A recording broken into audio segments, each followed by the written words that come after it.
Oh, we're recording? Hey guys, it's Dave, and today we are going to set up a drip irrigation system here at the community garden, and we're going to do everything from scratch. So grab yourself something to drink, and let's get started.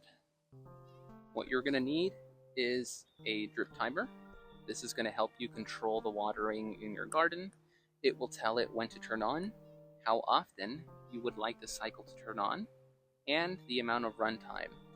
These are nice because you just thread them directly to your hose bib.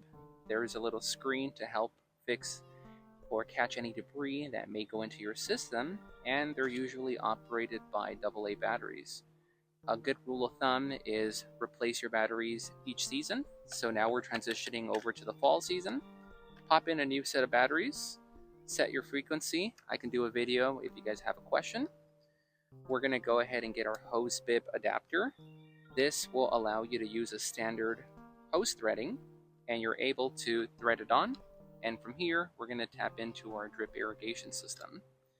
Since we want to go ahead and protect the system, we are going to be using a hose threading that will reduce the pressure by 25, which that is pretty standard for anyone out here trying to do drip irrigation. So go ahead and thread this in.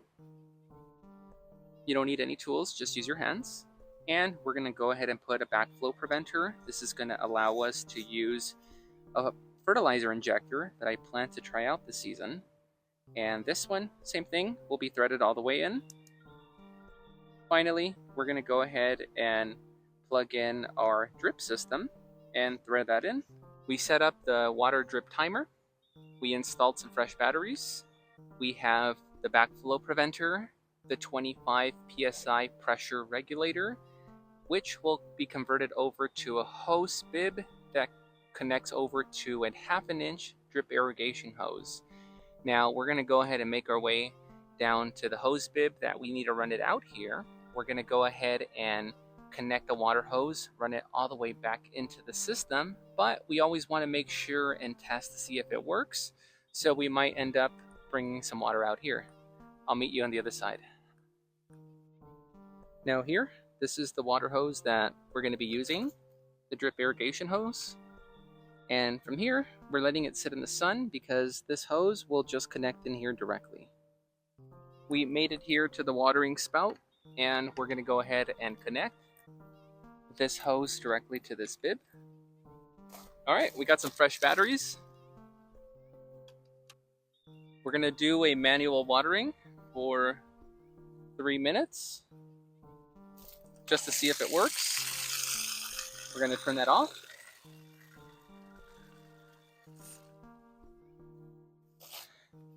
This is the same hose that you see back here. The only difference between me and my neighbor is I have a backflow preventer, a 25 psi pressure regulator, going down to the conversion, which is this hose bib. Now, I'm going to work smarter, not harder, so let me run this line all the way into the garden. And when I am content with it, I will come back. And all we need to do, guys, is just plug this in. I want to make sure I make this very clear. Once you put this into this type of fitting, they lock and they don't come off.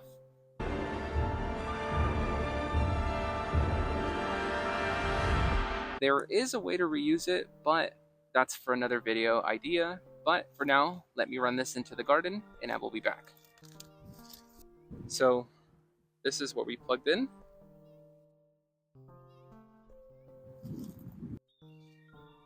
Okay, we're going to feed this back in. All we have to do is jiggle this in here. Now, if you guys are having a hard time putting this pipe into the fitting, don't forget to use one of my tips on using some hot water. Since I am out here in the community garden, I don't have access to hot water, and I did not want to bring my camping equipment, so instead I boiled some water at home. I put it in my trusty Stanley. If you guys want to get one, I'll put my link somewhere in the description, and get one for yourself. I use it for coffee, but for today, it's meant for hot water. Let's go.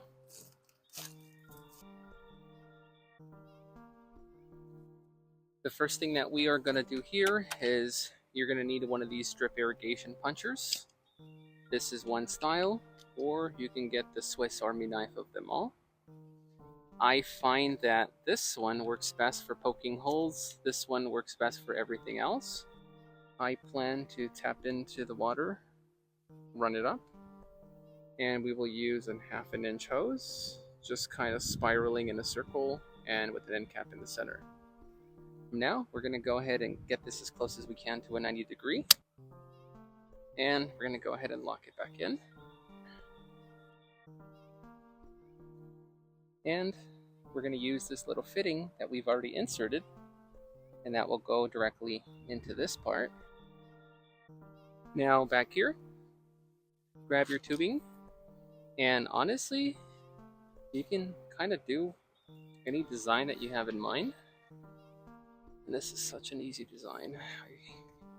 I've made a few different styles over the years, and I am embarrassed to say that this is my all-time favorite one.